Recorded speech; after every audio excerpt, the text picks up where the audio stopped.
Flash në Top Albania Radio. Informacionet kryesore të ditës. Përshëndetje, këto janë lajmet e orës 16. Përshëndetje. Stuhia e paralajmëruar po prek të gjithë vendin, rreshjet e dendura të shiut nuk erdhën pa pasoja dhe kanë shkaktuar probleme në Lezhë, Laç, Dibër, Kukës, Vlorë, Fier. Në Lezhë kanali ujrave të larta në Zadrim doli nga shtrati dhe përmbyti disa hektar tokë.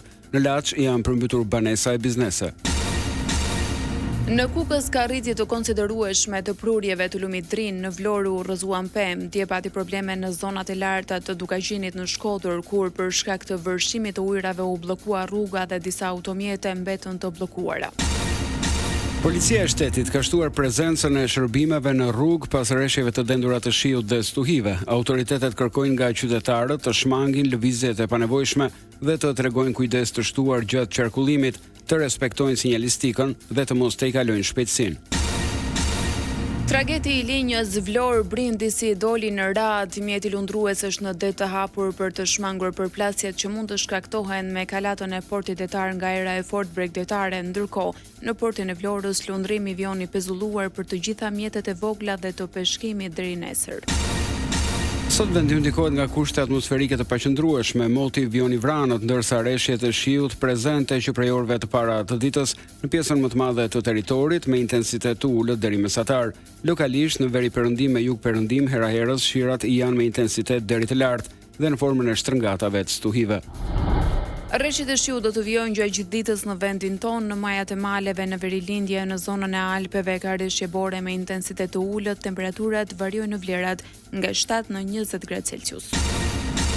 Pjesë të Kosovës mund të përballen me përmbytje pasi parashikohen rreshje të mëdha shiu sot dhe nesër. Shiu intensiv ka detyruar kryeqytetin Prishtinë të anulojë mësimin e ditës së sotme. Drejtoria e arsimit në Prishtinë njoftoi në Facebook prindrit se mësimi është anuluar si masë parandaluese.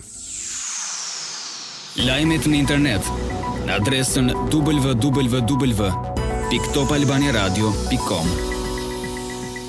Sali Berisha nesër shkon në Spag që për herë të parë të dëshmoj si person që ka dieni për ngjarjet e 21 janarit 2011 në protestën e opozitës së kohës mbetën të vrarë 4 protestues në bulevardin Dëshmorët e Kombit në Tiranë.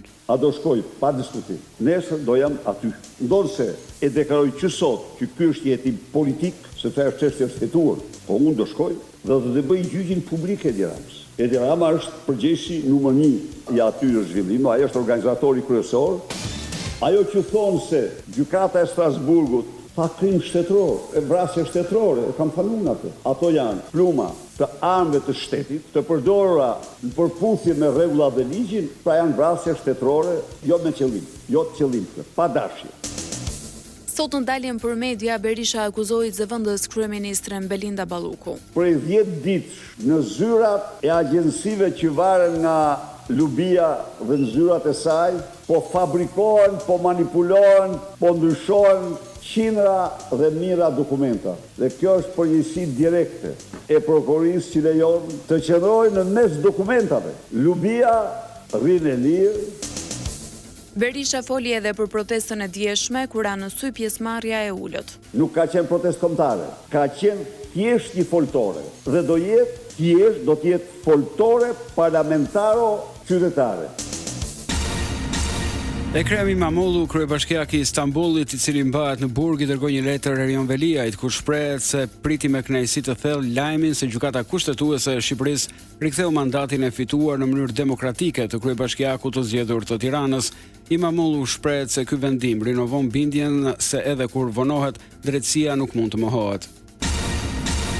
Kuvendi nisi të zbatoj vendimin e gjykatës kushtetuese për komisionet hetimore. Në komisionin e ligjeve, deputatja socialiste Aulona Bylykbashi, bashkëpropozuese e ndryshimeve me Tauland Ballën, tha se ato janë të nevojshme. Një element tjetër më rëndësi është rregullimi që parashikohet në nenin 5, ku vendoset detyrimi që palët të bashkëpunojnë për formulimin sa më konsensual të objektit të hetimit. Ky mekanizëm i ri synon të nxjisë një proces të balancuar, të ndërtuar mbi dialog dhe mbi mirëkuptimin institucional. Ndryshimet në nenin 13 lidhen me vendimet e ndërmjetme dhe përfaqësojnë një nga risitë më të rëndësishme të këtij projekt ligji, duke përcaktuar se vendimarrja për refuzimin mbi administrimin e provave dhe kërkesat për dëshmitarët duhet të jenë të arsyetuara dhe të dokumentuara me vendime të ndërmjetme. Për ndryshimet e propozuara, deputeti demokrat Arjan Doja kishte rezerva. Këto dy ndryshime janë të panevojshme dhe ky projekt ligj në tërësinë e vet bie në kundërshtim me qëllimet e kushtetutës edhe vendimin e gjykatës kushtetuese. Pra, krijimi i një komisioni hetimorësh e drejtë kushtetuese është shkel, nuk e gjej dot arsyeën pse është shkel. E vetmja gjë që thotë gjykata kushtetuese është riformulo objektin. Mazhoranca të riformulojë objektin nëse është objekt që bie ndesh me parimet kushtetuese. Vetëm këtë ka drejt, asgjë tjetër. Ne tash I fusim I dispozit, thjesht për t'i ngatruar palët që shumica prej nesh të marrin kohë. Top Albania Radio. Gjykata e Korçës zbuti masën e sigurisë për shtetasit Leonida Guçe dhe Denis Meçe të arrestuar për vrasjen e Eglantin Progës në Pogradec. Pas 15 muajve në paraburgimin e Drenovës u vendosën në arrest shtëpie pasi afatet e qëndrimit në paraburgim përfunduan. Ndërkohë, prokuroria e Korçës vijon hetimet dhe është në pritje të akt ekspertimit. Një pjesë e pamjeve filmike rezulton e fshirë. Lajme nga bota. Këshilli I Sigurimit I Kombeve të Bashkuara miratoi një rezolutë të hartuar nga Shtetet e Bashkuara dhe që mbështet planin e presidentit Donald Trump për t'i dhënë fund luftës në rripjen e Gazës. Po ashtu, dokumenti autorizon një forcë ndërkombëtare për stabilizim në enklavën palestineze. Izraeli dhe Hamasi, grupi palestinez I shpallur terrorist nga SBA e fuqi tjerë ranë dakord muajin e kaluar për fazën e parë të planit 20 pikësh të Trumpit për Gazën, një armëpushim në luftën e tyre 2 vjeçare dhe një marrëveshje për lirimin e pengjeve.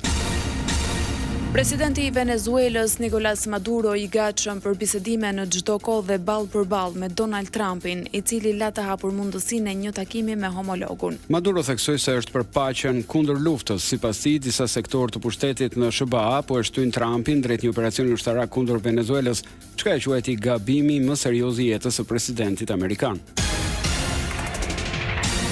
Kjo ishte një përmbledhje e zhvillimeve kryesore të ditës. Edicioni informativ I radhës është në orën 17. Unë jam Armilda Mithasani. Unë jam Ervin Nikolla. Kjo është Top Albania Radio.